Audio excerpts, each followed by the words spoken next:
Oke, Mana Assalamualaikum pengantinnya nih? warahmatullahi wabarakatuh. Waalaikumsalam warahmatullahi Waalaikumsalam wabarakatuh. warahmatullahi wabarakatuh. Syukur kehadiran Allah Subhanahu wa taala, Tuhan yang Maha Kuasa yang sudah melimpahkan rahmat dan karunia-Nya kepada kita sehingga kita bisa bertemu dalam Zoom meeting dalam kegiatan diseminasi budaya positif. Salawat beriring salam buat arwah junjungan alam Nabi besar Muhammad sallallahu alaihi wasallam dengan lafaz Allahumma shalli ala sayyidina Wassalamualaikum. Muhammad sayyidina Muhammad. Yang sama-sama kita hormati Ibu Kepala SMP Negeri 1 Karimun, Ibu Hajah Salawati SPD MM, Bapak Ibu Majelis Guru beserta staf tenaga kependidikan. Sebelum kita lanjut kepada acaranya, kita menyanyikan lagu Indonesia Raya.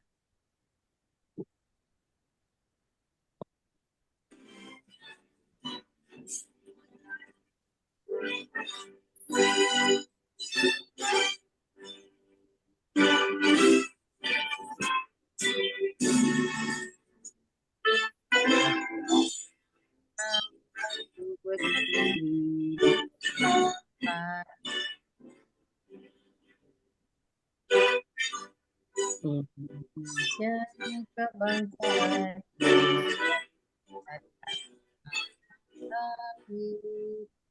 marilah kita bersama Indonesia satu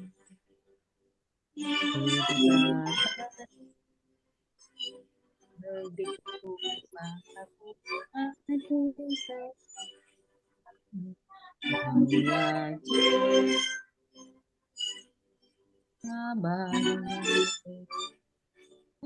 Indonesia Indonesia Raya merdeka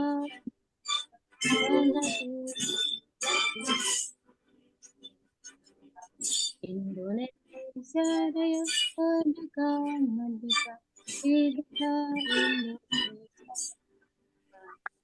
Indonesia Indonesia Raya merdeka merdeka negeri yang Indonesia Raya merdeka merdeka hiduplah Indonesia Raya.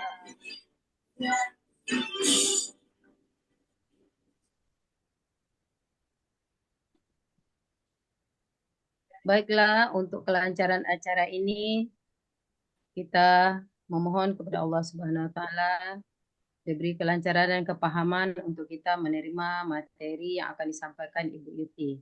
Sebelumnya kita berdoa yang akan dipimpin oleh Bapak Fahrul Rozi. Kepada Bapak kami persilakan. Baik Bu, terima kasih. Saya akan pimpin dengan cara Islam. Untuk teman-teman yang non-Islam, silahkan menyesuaikan. Izin sebentar.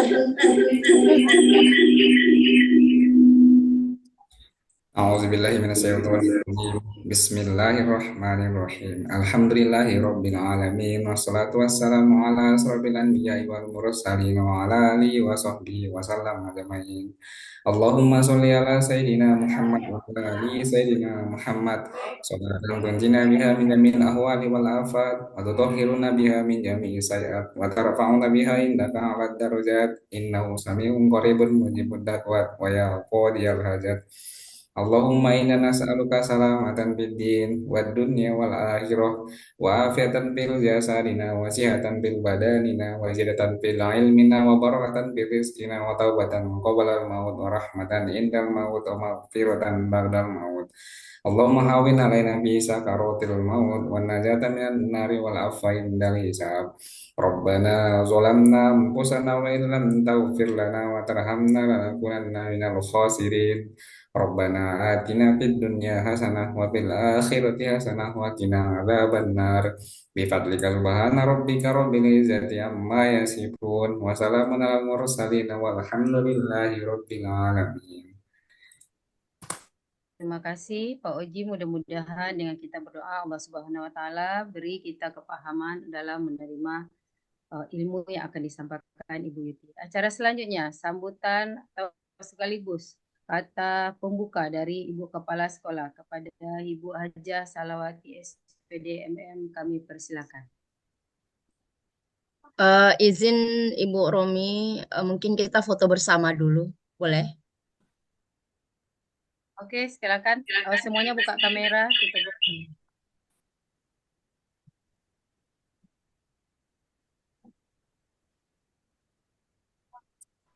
Satu, dua, tiga.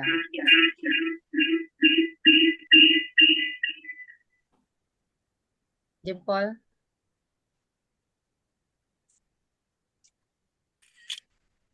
Oke, satu, dua, Izin sebentar. tiga. Oke, ya Bu. Baik, Bismillahirrahmanirrahim. Assalamualaikum warahmatullahi wabarakatuh. Selamat pagi, salam sejahtera untuk kita semua yang dihormati Bapak Ibu CGP SMP Negeri 1 Karimun, terkhusus pada hari ini yaitu Ibu Yuti Afriani SPSI.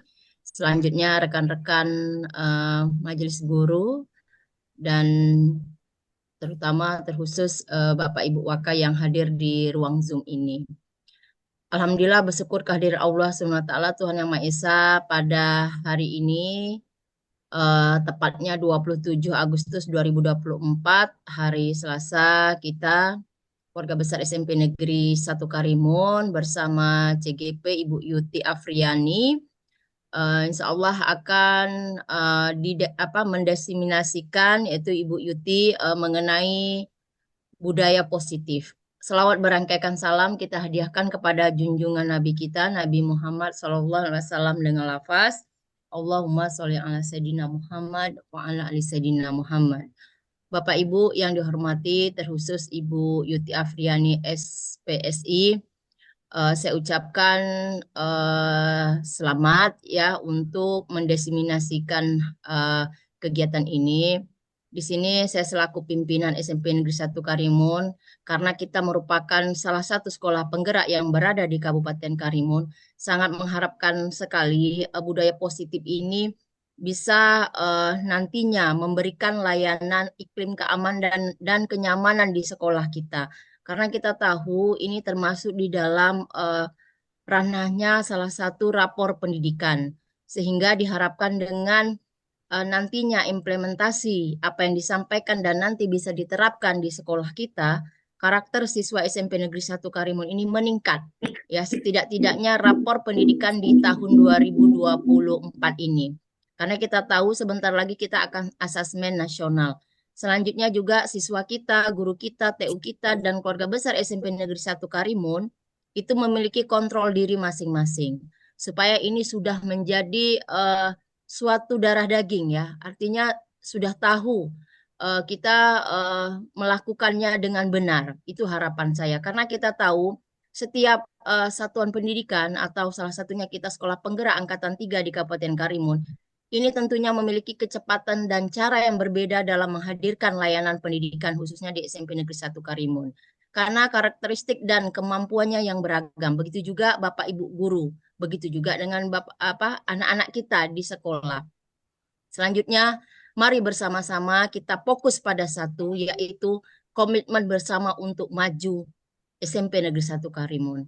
Dengan mengucapkan Bismillahirrahmanirrahim, kegiatan desiminasi budaya positif oleh Ibu Yuti Afriani SPSI CGP Angkatan 11 Kabupaten Karimun resmi dibuka pada hari Selasa 27 Agustus 2024.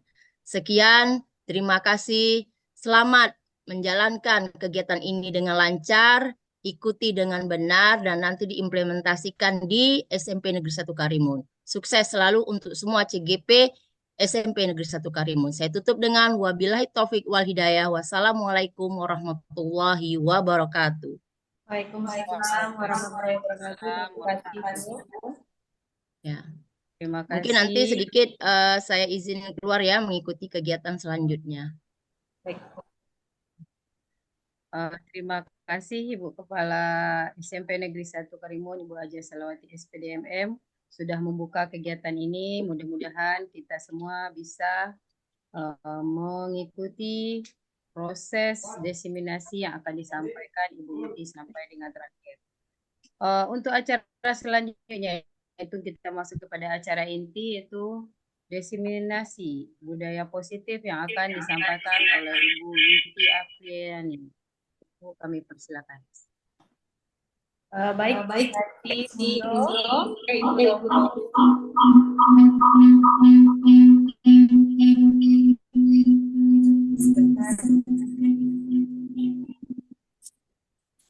Bagaimana Ibu?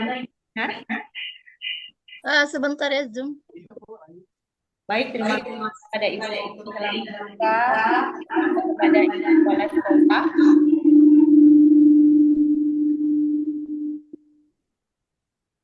Oke, saya lanjutkan tentang eksaminasi modul 1-4 tentang budaya positif. Mungkin Bapak Ibu sudah sering mendengar tentang budaya positif ini.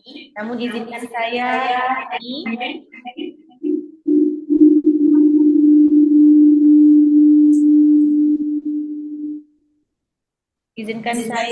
untuk menyampaikan sedikit tentang budaya positif. Nah, Bapak Ibu, apa itu budaya positif? Budaya positif adalah nilai keyakinan dan kebiasaan di sekolah yang berpihak pada murid agar murid dapat berkembang menjadi pribadi yang kritis, penuh manfaat dan bertanggung jawab. Apakah suaranya ini Bapak Ibu? Agak bergema. Suaranya Agak bergema. Handphone Yuti jauhkan sedikit ya. Oke, sudah? Oke. Oke. Nah, Bapak Ibu, ketika kita berbicara tentang budaya positif ini, kita di sini ditekankan kepada kebiasaan di sekolah yang berpihak pada murid. Nah, menurut Ki Hajar Dewantara, Bapak Ibu, bahwa dalam memberikan pengajaran bukan berarti kita memberikan kebebasan kepada murid. Namun tapi kita bagaimana cara kita menuntun murid tersebut. Nah, kodrat anak itu kan merdeka, Bapak Ibu. Jadi kita mengajarkan anak untuk tidak bergantung kepada orang lain. Nah, karena pendidik merupakan fasilitator yang karena pendidik itu merupakan fasilitator yang memberikan bimbingan dan dukungan untuk membentuk kepribadiannya mandiri dan berbudi pekerti yang baik. Jadi ketika kita berbicara tentang berpihak pada murid, bukan berarti kita memberikan kebebasan seenaknya saja kepada murid, tapi murid itu bebas untuk mendapatkan pengajaran sesuai dengan minat, kodrat alam, dan kodrat zamannya. Lalu kemudian di sini ada kegiatan pemantik, Bapak Ibu. Anda dan teman Anda akan melakukan kegiatan cobalah buka. Anda adalah A, tugas Anda adalah mengepalkan satu tangan Anda. Coba Anda bayangkan bahwa Anda menyimpan sesuatu yang sangat berharga di dalam kepalan tangan Anda tersebut. Anda perlu menjaga benda tersebut sekuat tenaga Anda karena begitu pentingnya untuk kehidupan Anda. Nah, tugas B rekan Anda adalah mencoba dengan segala cara untuk membuka kepalan tangan Anda tersebut dengan cara memarahi, kemudian menggelitik, apapun itu agar kepalan tangan Anda itu bisa terbuka. Nah, di sini ada beberapa pertanyaan. Yang pertama, apakah Anda atau B membuka kepalan tangan Anda? Mengapa? Apa alasan Anda atau B membuka kepalan tangan Anda tersebut? Yang kedua, apakah Anda atau B menutup kepalan tangan Anda? Mengapa? Apa alasan Anda? Atau B tetap menutup kepalan tangan Anda? Nah, pertanyaan ketiga, dalam kegiatan ini sesungguhnya siapa yang memegang kendali atau kontrol untuk membuka atau menutup kepalan tangan Anda? Bagaimana Bapak Ibu, ada yang bisa untuk membantu menjawab dari kegiatan pemantik kita pada pagi ini?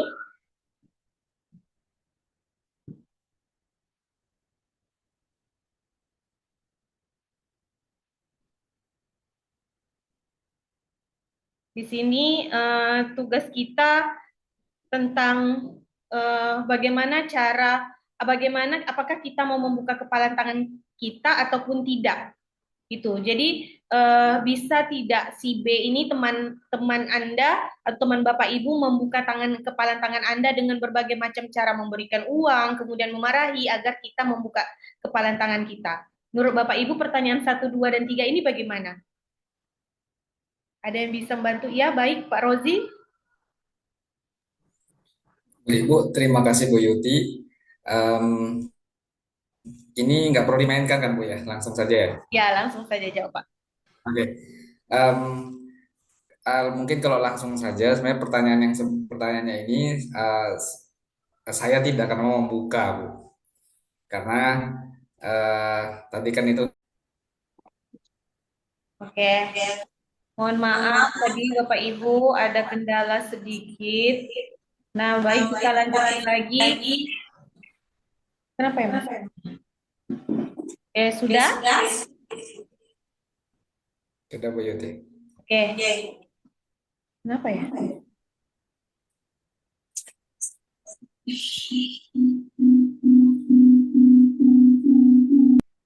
Oke, sudah.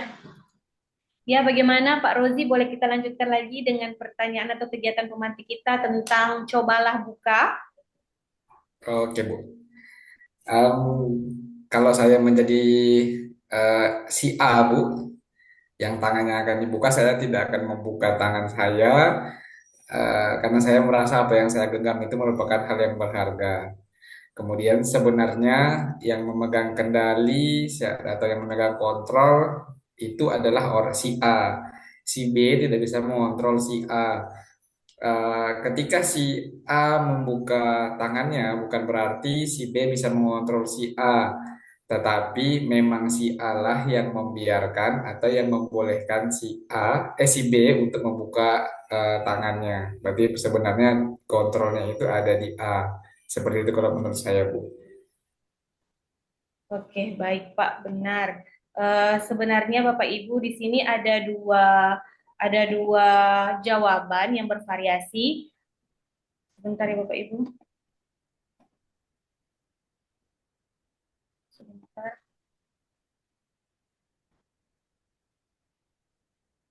Mungkin di sini ada dua jawaban yang bervariasi, di mana ada yang bersedia membuka tangannya, ada yang tetap bertahan untuk menutup kepalan tangannya. Nah, kemudian untuk pertanyaan yang ketiga ini, yang memegang kontrol diri itu adalah kita sendiri. Yang memegang kontrol atas kepalan tangan kita, apakah kita membuka atau menutup kepalan tangan kita. Hal tersebut bergantung pada diri kita masing-masing sesuai dengan kebutuhan dasar kita saat itu. Jadi begini Bapak Ibu, kita mau menjadikan siswa kita itu seperti apa, itu tergantung bagaimana cara kita memberikan pengajaran itu kepada siswa. Jadi semua itu kontrol dirinya itu terletak pada kita. Mau jadikan siswa itu apa, bagaimana, itu tergantung kita sebagai pengajar atau pendidiknya. Begitu ya Bapak Ibu. Kemudian perubahan paradigma. Untuk membangun budaya positif, sekolah perlu menyediakan lingkungan belajar yang positif, aman dan nyaman agar murid mampu berpikir, bertindak, dan mencipta dengan merdeka, mandiri, dan bertanggung jawab. Yang kedua, budaya positif dapat dilakukan dengan menerapkan disiplin positif. Lazimnya disiplin dikaitkan dengan kontrol, dalam hal ini kontrol guru dalam menghadapi murid. Nah, jadi Bapak Ibu, hal yang pertama harus kita lakukan itu kita harus memberikan rasa aman dan nyaman agar murid kita itu mendapatkan tujuan sesuai dengan tujuan yang diharapkan. Nah, ketika sekolah dijadikan tempat atau rumah kedua bagi mereka, ketika mereka merasa nyaman, maka mereka akan enak untuk mendapatkan pengajaran sesuai yang mereka inginkan. Begitu Bapak Ibu. Nah, selanjutnya perubahan paradigma teori kontrol. Yang pertama itu ilusi guru mengontrol murid. Pada dasarnya kita tidak dapat memaksa murid untuk berbuat sesuatu jika murid tersebut memilih untuk tidak melakukannya. Walaupun tampaknya kita sedang mengontrol perilaku murid tersebut. Yang kedua, bahwa semua penguatan positif, efektif, dan bermanfaat. Nah, penguatan positif ini atau bujukan adalah bentuk-bentuk dari kontrol. Segala usaha untuk mempengaruhi murid agar mengulangi suatu perilaku tertentu adalah suatu usaha untuk mengontrol murid tersebut. Ketiga, ilusi bahwa kritik dan membuat orang merasa bersalah dapat menguatkan karakter. Di sini menggunakan kritik dan rasa bersalah itu untuk mengontrol murid menuju pada identitas gagal. Mereka belajar untuk merasa buruk tentang diri mereka sendiri. Kemudian yang keempat, bahwa orang dewasa memiliki hak untuk memaksa. Jadi banyak orang dewasa yang percaya bahwa mereka memiliki tanggung jawab untuk membuat murid-murid berbuat hal-hal tertentu. Nah, jadi pertanyaannya di sini, bagaimana seseorang bisa merubahkan dari paradigma stimulus respon kepada pendekatan teori kontrol. Jadi apabila kita ingin suatu kemajuan, maka kita secara perlahan harus merubahnya. Maka kita harus merubah sikap atau perilaku kita. Bu Jadi, Yuti, maaf Bu. oke. Nah, Bapak Ibu, kata disiplin ini, apa yang terlintas oleh pikiran kita, Bapak Ibu? Ketika kita mendengar kata disiplin, apa yang terbayangkan oleh pikiran kita? Apakah di benak kita bahwa disiplin ini adalah hukuman, kemudian ataupun sesuatu yang sangat mengerikan barangkali? Karena kalau kita melihat dan mendengar yang sering orang dengar bahwa disiplin itu identik dengan kata-kata hukuman atau sesuatu yang menakutkan, gitu. Nah, padahal sebenarnya ketika kita menerapkan disiplin positif ini, kita tidak boleh melakukan hukuman tersebut.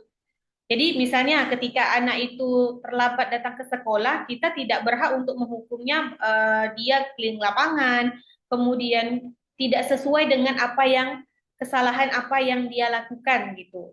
Jadi Bapak Ibu, kalau kita lihat makna dari disiplin di sini adalah berasal dari bahasa Latin, disiplina yang artinya belajar. Kemudian makna asal dari kata ini berkonotasi dengan disiplin diri murid-murid. Kemudian disiplin diri membuat orang menggali potensinya menuju sebuah tujuan apa yang dihargai. Namun, dalam budaya kita, makna disiplin telah berubah menjadi sesuatu yang dilakukan seseorang pada orang lain untuk mendapatkan kepatuhan. Kecenderungan umum adalah menghubungkan kata disiplin dengan ketidaknyamanan, bukan dengan apa yang ingin kita hargai atau pencapaian suatu tujuan yang mulia. Nah, di sini disiplin ini kemampuan memerintah diri dalam mengontrol dan menguasai diri untuk memilih tindakan yang mengacu pada nilai-nilai yang kita hargai dengan penuh tanggung jawab tanpa terperintah oleh orang lain. Nah, di sini ada kata-kata nilai, Bapak Ibu. Nilai-nilai apa yang dimaksud? Di sini adalah nilai-nilai yang terdapat pada profil pelajar Pancasila. Itu ada beriman dan bertakwa kepada Tuhan Yang Maha Esa, kemudian mandiri, bernalar kritis, kreatif, gotong royong, dan berkebinekaan global. Jadi nilai yang ada di dalam disiplin ini semuanya sudah ada di dalam profil pelajar Pancasila. Kemudian Bapak Ibu, seseorang yang memiliki disiplin ini berarti mereka bisa bertanggung jawab terhadap apa yang dilakukannya. Karena mereka ini mendasarkan tindakan mereka ini pada nilai-nilai kebajikan yang universal. Nah, di sini kita bisa lihat ada motivasi eksternal atau ekstrinsik dan motivasi internal atau intrinsik. Jadi di mana motivasi eksternal itu berupa hukuman. Jadi berupa hukuman untuk menghindari ketidaknyamanan atau hukuman tersebut. Sedangkan motivasi intrinsik itu memang dari dalam diri mereka sendiri. Jadi menurut kita Bapak Ibu sebaiknya kita ini harus ada di motivasi intrinsik tersebut karena memang untuk menghargai diri kita sendiri.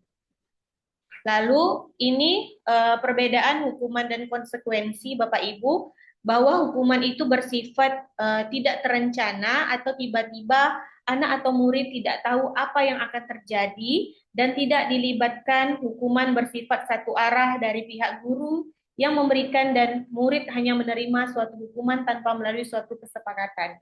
Sedangkan konsekuensi itu sudah terencana atau sudah disepakati, sudah dibahas dan disetujui oleh murid dan guru. Umumnya bentuk-bentuk konsekuensi dibuat oleh pihak guru di sekolah dan murid sudah mengetahui sebelumnya konsekuensi yang akan diterima bila ada pelanggaran. Nah, Bapak Ibu di sini ada beberapa pernyataan, boleh dibantu dijawab dulu Bapak Ibu.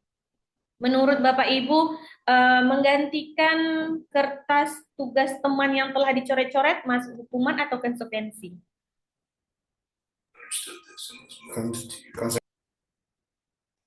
konsekuensi. Kemudian berjemur di lapangan basket pukul 12 siang karena mengobrol dengan teman, hukuman atau konsekuensi. Hukuman. Lari mengelilingi lapangan basket 2 kali karena terlambat hadir datang ke sekolah. Hukuman, Bu. Hukuman, ya. Murid diminta untuk push up 15 kali karena tidak menggunakan masker ke sekolah. Hukuman. Hukuman. Membersihkan tumpahan air di meja karena tersenggol pada saat belajar. Konsekuensi. Konsekuensi. Nah, dari pernyataan ini sepertinya sudah jelas perbedaan antara hukuman dan konsekuensi ya Bapak Ibu. Langsung saja tentang keyakinan kelas. Nah, keyakinan kelas ini sebenarnya sudah kita lakukan semua ketika pada awal masuk pembelajaran. Bahwa di sini kita tekankan bahwa tidak hanya wali kelas saja yang membuat keyakinan kelas ini, tapi guru mapel juga boleh atau diharuskan untuk membuat keyakinan kelas ini. Kemudian keyakinan kelas itu adalah sesuatu yang diyakini bersama yang berasal dari penyatuan pikiran untuk menjadi nilai-nilai kebaikan untuk diturunkan di kelas-kelas. Lalu prosedur pembentukannya mempersilahkan murid untuk bercurah pendapat tentang peraturan itu. Kemudian kita mencatat semua masukan pada murid di papan tulis atau menggunakan keyakinan kelas tadi. Pertama, kita mempersilahkan murid untuk bercurah pendapat. Kemudian mencatat semua masukan para murid itu di papan tulis atau menggunakan kertas. Kemudian kita menyusun keyakinan kelas dan mengganti kalimat dalam bentuk kalimat negatif itu dari kalimat negatif menjadi kalimat positif. Kemudian kita tinjau kembali daftar curah pendapat yang sudah dicatat. Kemudian kita tinjau ulang keyakinan kelas secara bersama-sama. Setelah keyakinan kelas selesai dibuat, maka seluruh warga kelas meninjau ulang dan menandatangani keyakinan kelas tersebut. Dan yang terakhir, keyakinan kelas dilanjutkan, selanjutnya bisa ditempel di dinding kelas. Nah, Bapak Ibu, di sini ada kebutuhan dasar manusia itu ada 5. Pertama, bertahan hidup, kemudian kasih sayang dan rasa diterima, kebebasan, kesenangan, dan penguasaan.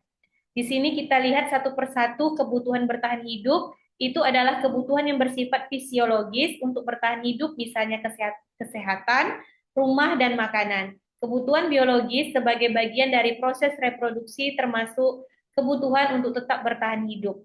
Komponen psikologis pada kebutuhan ini meliputi kebutuhan akan perasaan aman. Kita ambil satu kasus, Bapak Ibu, ini berhubungan dengan yang lainnya. Pertama, Ibu Ambar, guru wali kelas 2 di SD Pelita Hati, sedang bingung menghadapi ulah salah satu murid di kelasnya, yaitu Doni. Beberapa anak di kelas 2A telah datang padanya dan mengeluhkan Doni yang seringkali meminta bekal makan siang mereka dengan paksa. Nah, di dalam kasus Doni ini, apabila jawaban Doni ditanya oleh Ibu Ambar adalah karena ia lapar dan orang tuanya tidak membawakannya bekal makan siang, maka kebutuhan dasar yang sedang berusaha dipenuhi oleh Doni adalah kebutuhan untuk bertahan hidup. Masih di kasus yang kedua, kasus yang pertama tadi Bapak Ibu, ini ada yang kedua, itu ada kasih sayang dan rasa diterima. Di mana kebutuhan ini merupakan kebutuhan psikologis, kebutuhan untuk disayangi dan diterima, meliputi kebutuhan akan hubungan dan koneksi sosial, kebutuhan untuk memberi dan menerima kasih sayang, dan kebutuhan untuk merasa menjadi bagian dari suatu kelompok.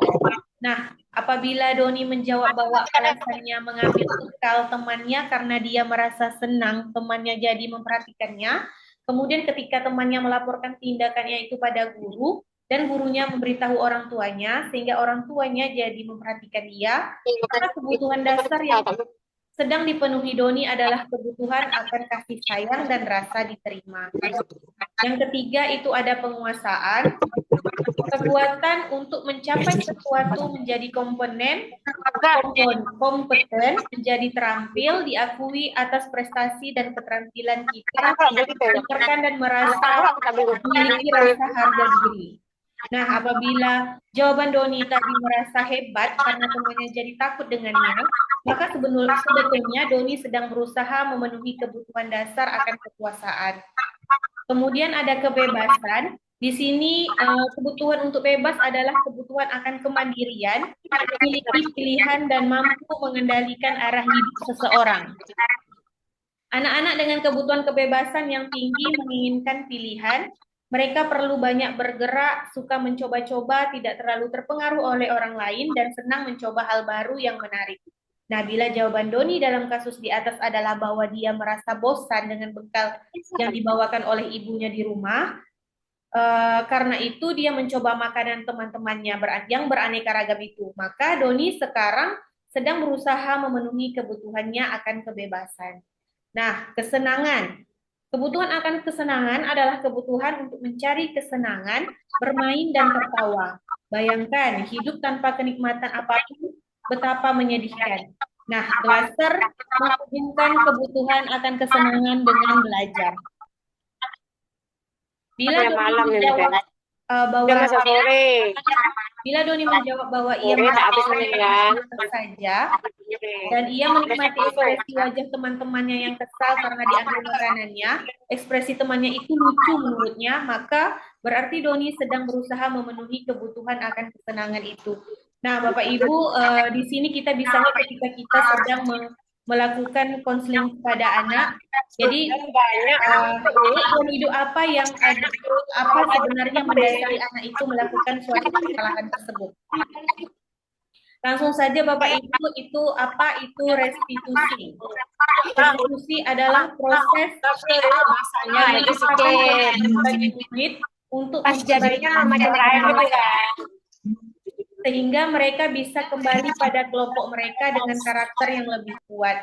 Nah, di dalam restitusi ini ada 5 posisi kontrol guru Bapak Ibu, yaitu pertama sebagai penghukum, pembuat rasa bersalah, teman, pemantau, dan manajer.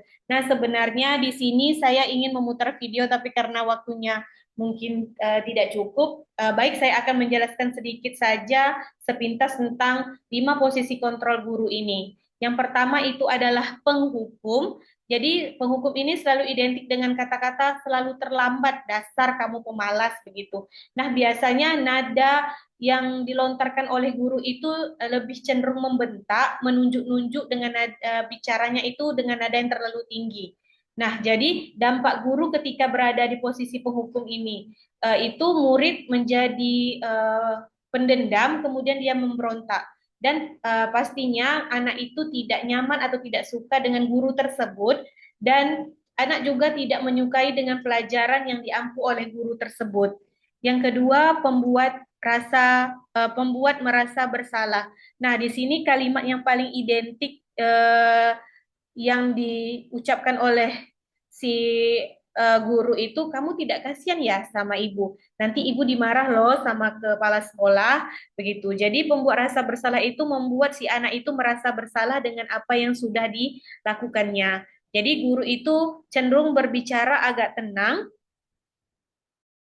Membuat merasa bersalah itu kita berbicara dengan guru itu berbicara biasanya dengan nada yang agak tenang, lembut, namun kata-katanya lebih ke menyalahkan si muridnya. Kemudian itu ada teman. Nah, posisi kontrol teman di sini melakukan kamu lakukan ya demi ibu begitu. Jadi ibu tuh guru itu berbicara dengan ramah dan cenderung kayak bersenda gurau gitu. Jadi kayak menghangatkan situasi dan kondisi ketika anak melakukan kesalahan. Kemudian pemantau, jadi kamu sudah tahu ya apa hukumannya. Jadi anak itu bisa menentukan sendiri hukuman apa yang akan dia dapatkan begitu. Jadi seorang pemantau itu menunjukkan bahasa tubuh dan ekspresi wajah yang datar. Nah, posisi kontrol guru yang kelima itu ada manajer. Nah, di sini posisi kontrol ini disarankan untuk kita membimbing murid kita.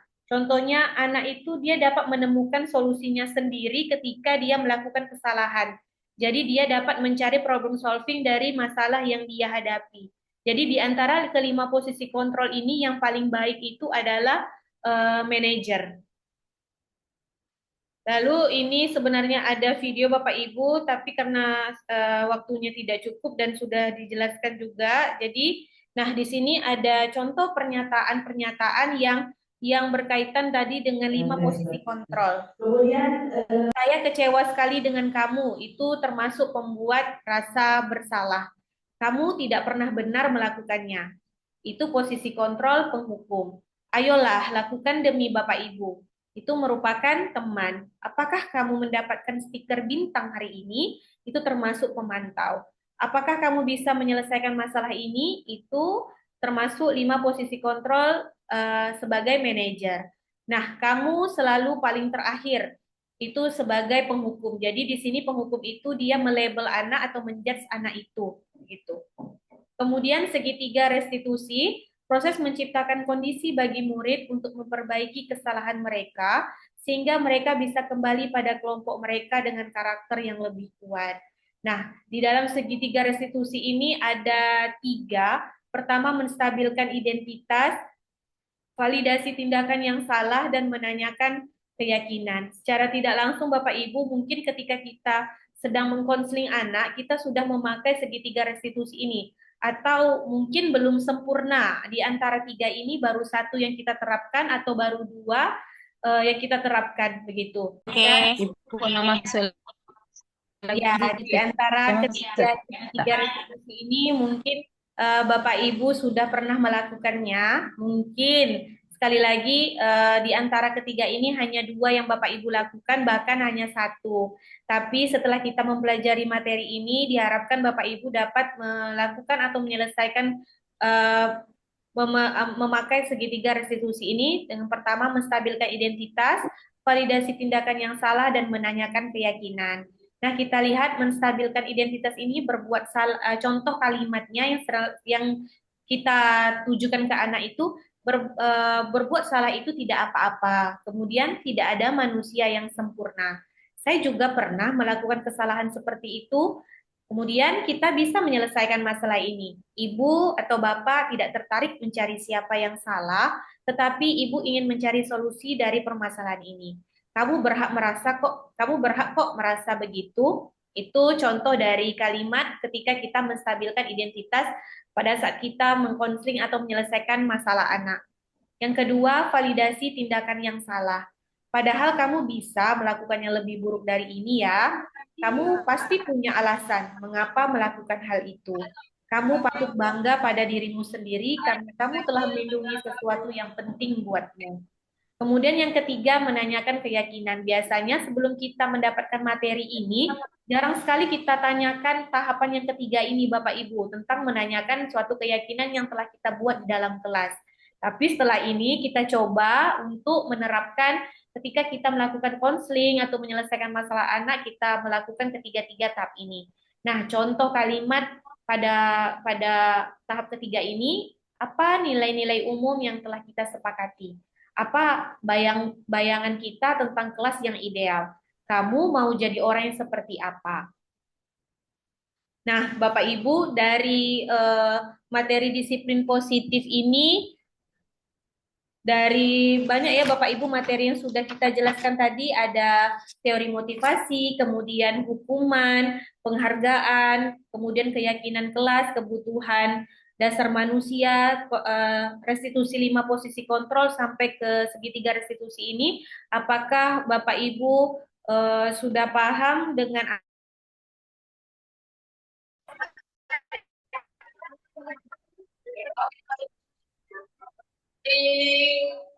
Oke, Bapak Ibu, saya akan share screen lagi. Oke, tentang 5 posisi kontrol.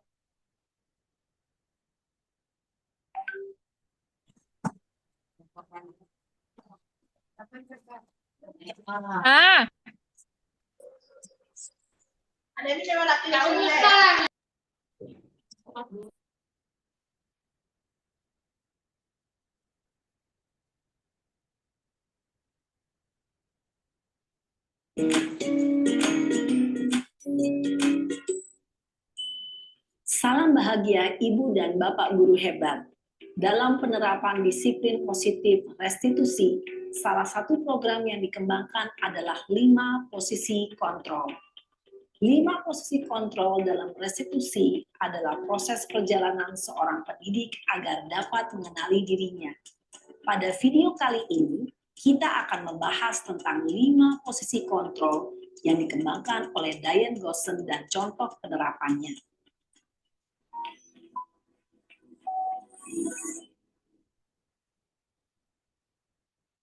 Lima posisi kontrol itu adalah 1. Posisi penghukum. 2. Posisi pembuat merasa bersalah. 3. Posisi teman. 4. Posisi pemantau atau monitor. Dan 5. Posisi manajer. Untuk lebih memahami kelima posisi tersebut, mari kita saksikan kasus Naren yang terlambat hadir 20 menit di sekolah dan melihat bagaimana kelima posisi kontrol dalam menghadapi masalah tersebut.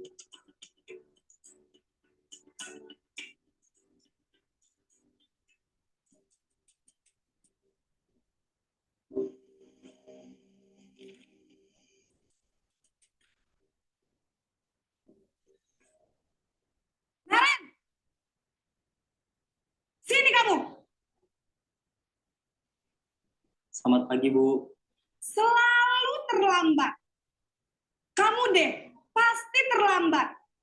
Maaf, Bu. Saya... Apa? Apa coba?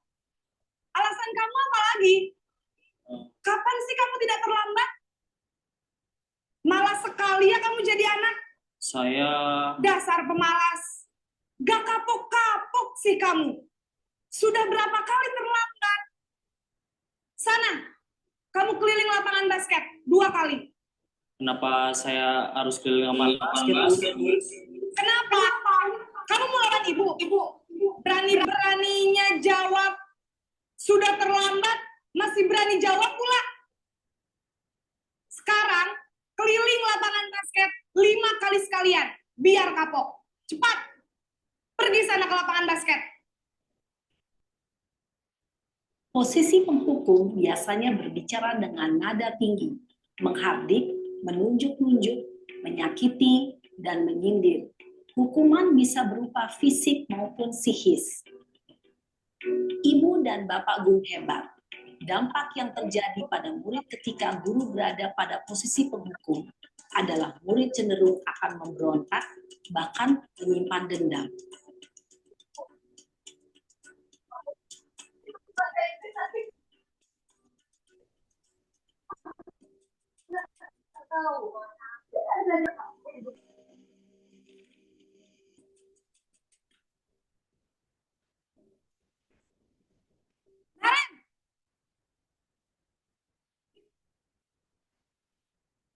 Selamat pagi, Bu. Naren, kamu kenapa terlambat lagi, nak? Ya Tuhan, Naren. Kamu senang ya bikin ibu susah ya? Kalau kamu terlambat lagi, nanti ibu yang ditegur bapak kepala sekolah, nak. Disangka ibu tidak bisa membina kamu. Duh, gimana ini? Maaf, Bu. Duh, Gusti Naren. Kamu suka ya kalau ibu ditegur bapak kepala sekolah? Terus, sekarang ibu harus tulis apa ini di buku absen? Ini kamu sudah sering terlambat loh. Ibu harus apa coba? Maaf, Bu. Maaf sekali. Ya sudah, lain kali jangan bikin ibu susah lagi ya, nak ya. Ibu tidak akan kuat lagi kalau kamu begini terus. Bisa jantungan kalau ibu tegur bapak kepala sekolah. Sana cepat ke kelas. Maaf ya, Bu. Maaf sekali. Posisi pembuat rasa bersalah berbicara dengan nada tenang, cenderung lembut. Namun kata-kata yang diutarakan membuat murid merasa menjadi orang yang gagal. Memandang buruk dirinya sendiri, merasa tidak berharga, dan tidak sanggup membahagiakan orang lain. Ketika guru mengambil posisi pembuat rasa bersalah, murid akan menganggap dirinya yang bersalah dan ia akan menyimpan emosi negatif tersebut di dalam dirinya.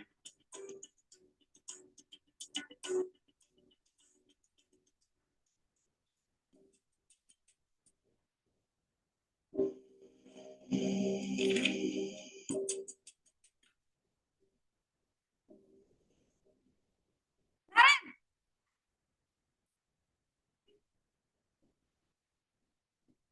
pagi, Bu. Wah, sudah jam berapa ini, Nak? Terlambat lagi ya, sayang. Iya, Bu. Habis ibu saya lupa bangunkan saya, Bu. Kamu malah menyalahkan ibu kamu. Kamu bukannya anak yang larinya paling kencang. Kok terlambat sih? Iya, Bu. Saya memang terlambat bangun tadi. Jadi, biarpun saya lari kencang, tetap gak kekejar, Bu. Ya sudah sana. Nanti lain kali larinya lebih kencang lagi ya. Biar gak terlambat lagi. Bikin seneng ibu. Demi ibu. Bisa kan? Bisa lah, Bu. Ya sudah sana masuk kelas. Ibu beresin urusan absen kamu. Kamu ini ada-ada saja. Dalam posisi teman, guru berbicara dengan nada suara ramah, akrab, cenderung bersenda gurau untuk menjaga suasana tetap santai. Murid akan merasa senang, aman, dan akrab dengan guru. Identitas yang tercipta adalah identitas sukses atau berhasil. Namun, perlu diingat, karena ini masih dorongan eksternal, maka ada faktor ketergantungan dari murid kepada orang tertentu. Di sini guru aksennya, sehingga di lain waktu murid bisa berperilaku baik, namun hanya kepada orang-orang tertentu saja.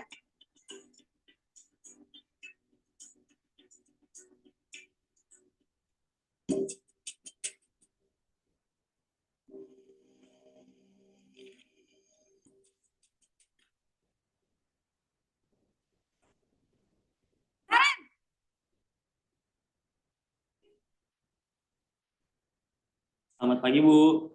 Naren, apa peraturan sekolah kita tentang jam berapa kita harus masuk sekolah, Nak? Kita harus di sekolah jam 7, Bu.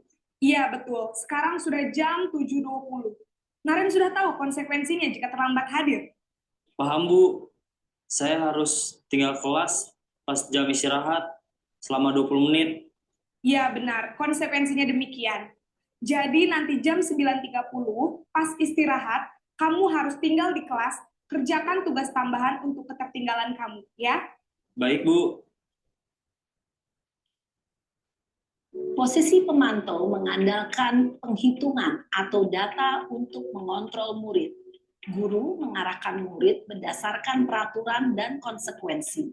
Seorang pemantau menunjukkan bahasa tubuh dan ekspresi wajah yang datar dan cenderung formal.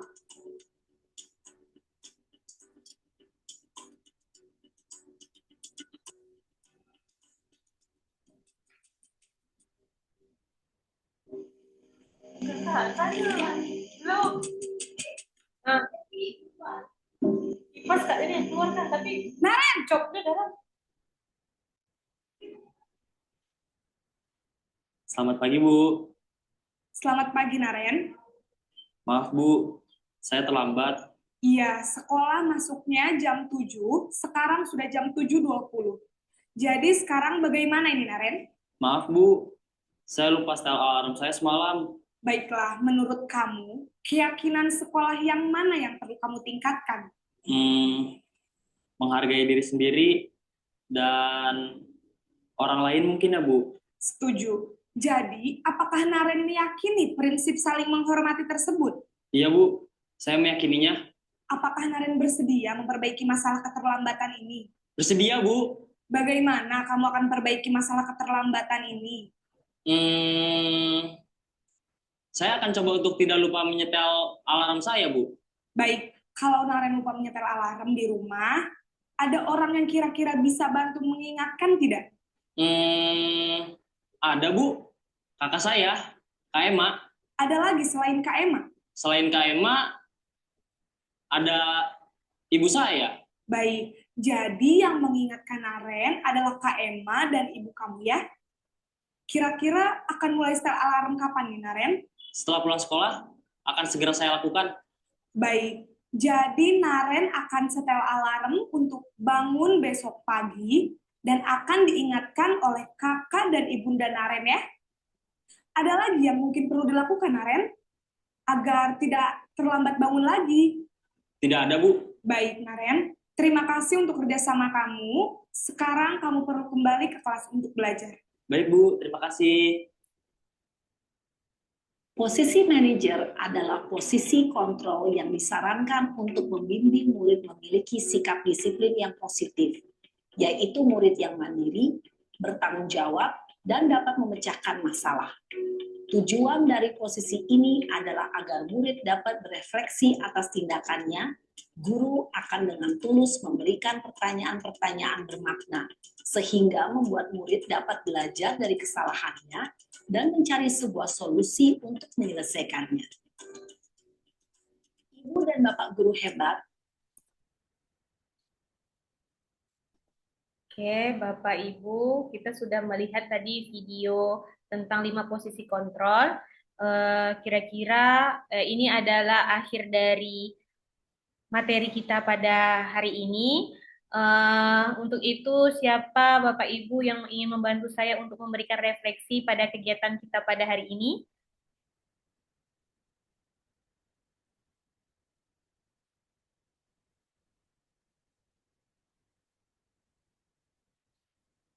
Ada yang bisa membantu Bapak Ibu memberikan refleksi kegiatan kita pada hari ini?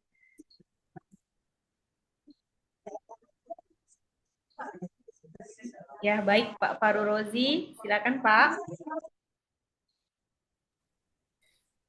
Baik Bu, terima kasih atas kesempatannya. Selama mengikuti sesi diseminasi yang disampaikan oleh Bu Yuti, banyak sekali ilmu-ilmu yang awalnya mungkin terlewat di saya dan belum terlalu paham. Setelah mendengar penjelasan dari Ibu, saya sudah mulai paham, apalagi ketika menampilkan video tadi, gambaran tentang 5 posisi kontrol guru dan yang mana yang seharusnya yang dipergunakan. Kami menjadi lebih ke refleksi ke pribadi. Selama ini kami di bagian yang mana, seperti itu Bu.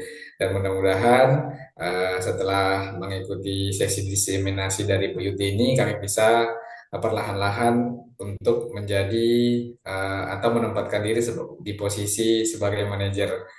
Mungkin itu saja yang dapat saya sampaikan Bu. Penjelasan Ibu sudah sangat bagus dan kami bisa mengikutinya dengan baik. Itu saya bisa sampaikan Bu.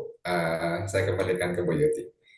Baik, terima kasih Pak Faru Rozi atas refleksinya pada hari ini. Mohon maaf Bapak Ibu apabila ada yang kurang berkenan dari apa yang saya sampaikan dan jaringan kita pada hari ini agak sedikit bermasalah. Kita terpental-terpental terus ya Bapak Ibu, tapi mudah-mudahan apa yang saya sampaikan bisa kita terapkan di sekolah kita. Selanjutnya kegiatan ini saya serahkan kepada Ibu Romi. Pada Ibu Romi saya persilakan. Oke, terima kasih Bu Yuti yang sudah menyampaikan disiplin positif kepada kita semua. Mudah-mudahan kita bisa menerapkannya di sekolah dan menambah ilmu yang luar biasa untuk kita semua. Dan terima kasih kepada Bapak Ibu yang sudah hadir. Saya sebagai moderator mohon maaf mungkin ada kesalahan dan kekilafan karena kesalahan itu datangnya dari saya dan kekilafan itu datangnya dari saya dan kebenaran itu datangnya dari Allah Subhanahu wa taala. Terlebih terkurang saya mohon maaf dan saya akhiri. Assalamualaikum warahmatullahi wabarakatuh.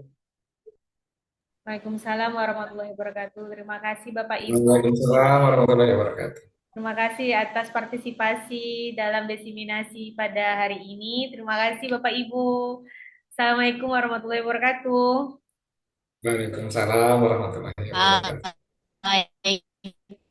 Waalaikumsalam warahmatullahi wabarakatuh.